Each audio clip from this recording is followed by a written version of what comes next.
Salve, salve, salve, salve, rapaziada! Tudo certo com vocês? Como vocês estão? Seguinte, meu povo, esse vídeo vai sair até um pouco mais atrasado, porque, obviamente, a gente estava esperando o sorteio da Copa do Brasil pra gente entender qual seria o adversário do Atlético e, a partir daí, preparar um vídeo, pelo menos um vídeo de primeiras impressões do que a gente pode esperar no caso do Pouso Alegre, né? O Atlético vai pegar o Mineiro Pouso Alegre, uma cidade que fica bem próxima a São Paulo. Acredito que, em questão de logística, o Atlético viaja até São Paulo, depois pega um ônibus até Pouso Alegre. Acho que é uma viagem mediante todas as outras que a gente poderia ter na Copa do Brasil, de uma logística, ok? A gente poderia pegar jogos no norte, que a viagem é muito mais longa, que às vezes a logística é muito mais complicada. Então acho que esse primeiro ponto que a gente precisa levar em consideração na Copa do Brasil, o Atlético, ele acaba se dando bem. Eu acho que não é algo que vai atrapalhar a dinâmica do calendário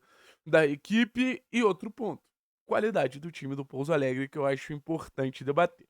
Primeiro de tudo, acho que o Atlético tem que levar muito mais a sério a Copa do Brasil do que vem levando o Campeonato Paranaense. E quando eu digo que tá levando a sério, não está levando a sério o Campeonato Paranaense, eu não acho que o time tá de sacanagem, mas acho que dá pra pisar no acelerador pra não dar chance ao azar. O próprio Maurício Barbieri fala na coletiva que as novas regras da Copa do Brasil são um contexto muito mais permissivo e um contexto muito mais entendível que zebras aconteçam. Então, eu quero ver um Atlético tendo, por exemplo, o volume ofensivo que teve nos primeiros jogos da temporada, criando 20, 25 chances por jogo e principalmente tendo uma atenção defensiva. Caso o Atlético consiga equilibrar nesse sentido, assim, independente de campo, independente de jogar fora de casa, é uma diferença muito grande que o Atlético tem em relação ao adversário na Copa do Brasil. Uma Copa do Brasil que pode ser o conto de fadas do Atlético na temporada, né?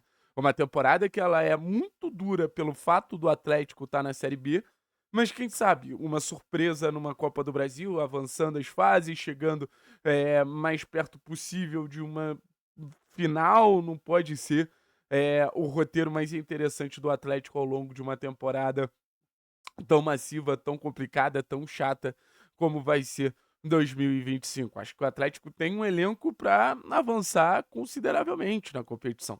Se a gente for botar na ponta do lápis, principalmente do meio para frente, puta, Raul, que tá jogando mal, mas é um jogador experiente. Aí você tem o próprio Filipinho, que tá, pô, tentando se adaptar nesse novo esquema. Aí Juliano, João Cruz, Apelli, jogadores criativos. Você tem, pô, os pontas jogando bem, né? O início muito positivo dos pontas na temporada. Isaac e Leozinho entregando esse um contra um, entregando essa velocidade, essa capacidade de atacar espaço. Aí você tem na frente Kardec e Mastriani, que eu acho que é uma disputa legal. O próprio Mastriani tem um histórico interessante com o Pouso Alegre, né? O famoso jogo dos 5 gols, logo antes dele acabar vindo para o Atlético. Então, ali, são vários cenários que eu acho que são interessantes para a gente, pô, pensar em algo a mais na Copa do Brasil. Óbvio que é fase a fase, passo a passo, mas é aquilo que eu sempre falei para vocês, em ordem de prioridade.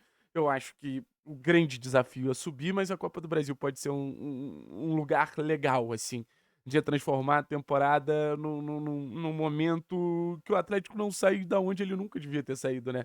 Que é estar frequentando a posição ali dos maiores clubes do futebol brasileiro.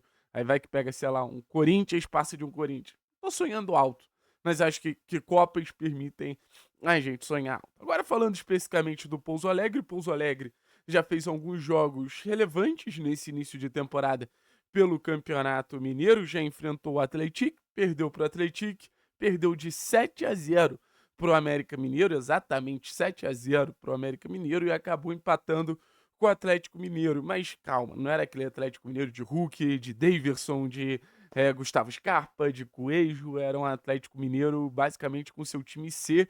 E lembrando, assim, o Atlético Mineiro massacrava o Pouso Alegre até ter um jogador expulso. Então isso mudou um pouco a rota do jogo. Eu vi os melhores momentos dessa partida e, cara, não tem nem muito o que analisar, assim. Um time muito frágil em todos os sentidos.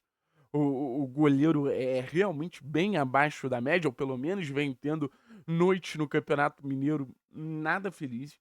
A impressão que dá é que, independente de como se chega perto do gol do Pouso Alegre, A gente tem um caminho para atacar, o Pouso Alegre tem uma fragilidade muito grande para conseguir se defender.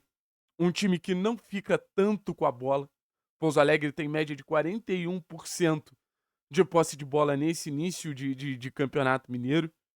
Então, vai ser aquilo. Pouso Alegre, imagino eu, vai tentar se fechar completamente para que esses problemas defensivos não sejam expostos. E o Atlético vai tentar furar a defesa e, obviamente, vai ter que tomar cuidado com os contra-ataques. Por exemplo, no jogo contra o América, cara, produziu muito pouco. Produziu muito pouco. Foi um chute de longe que desviou e acabou dando um susto no goleiro e tudo mais, mas assim, não tem nenhum eminente perigo pra gente ficar atento. Acho que o grande perigo é o risco de tomar um gol numa transição e complicar e, pô, uma retranca ali. O jogador que, pelo que eu analisei do elenco deles, que é mais famoso é o Vitinho, jogador que era do Vasco, do Corinthians, mas também um volante ali sem muito talento para gerar problemas pro Atlético. Eu acho que o grande balizador da gente entender se a gente passa ou não com facilidade, e acho que o Atlético tem obrigação sim de passar com facilidade contra o Pouso Alegre, uma eliminação contra o Pouso Alegre, aí sim, acredito eu que resultaria numa crise considerável do Atlético no restante da temporada em relação à nossa produção ofensiva. Como a gente vai conseguir associar, como a gente vai conseguir gerar os mecanismos para chegar ao gol dos caras e ser eficiente. Contar com o Alan, contar com o Maestriani para chances produzidas acabarem entregando uma eficiência acima da média, do que a gente vem tendo pelo menos. Então, assim, as aproximações, a Pele Luiz, pô, você ter Isaac e Leozinho partindo para cima, a gente sabe que o drible, que essa capacidade de desequilíbrio pelos lados é sempre uma alternativa muito boa para você enfrentar defesas fechadas. É o Atlético mostrar sua mala de ferramentas pra, cara, ir tentando chegar no gol dos caras, que na minha concepção não vai ser uma missão que a gente vai olhar assim e vai sentir grande dificuldade. Mas Copa do Brasil é traiçoeira, quantas e quantas zebras a gente não viu na Copa do Brasil. E lembrando, né, classificação na Copa do Brasil vale dinheiro. Numa temporada que o Atlético perde tantas receitas por estar na Série B, é muito importante a gente conseguir qualquer possibilidade de recompensa financeira. Acho que o clube como um todo também está contando com isso, que o Atlético não vai ser eliminado nas primeiras fases. Mas, por exemplo, ano passado, um Cruzeiro que começa muito bem o Campeonato Brasileiro cai para o Souza da Paraíba na Copa do Brasil, num jogo que, pô, foi muito mais pelo contexto do que exatamente por falta de qualidade do Cruzeiro. Choveu muito, o campo ficou alagado e uma dificuldade muito grande para desenvolver o jogo a partir dali. Mas tem expectativas positivas, cara. Vou ser bem sincero com vocês, tem expectativas positivas. Acho que o Atlético pegou um adversário completamente acessível nesse primeiro momento. Valeu, pessoal. Tamo junto, é nóis.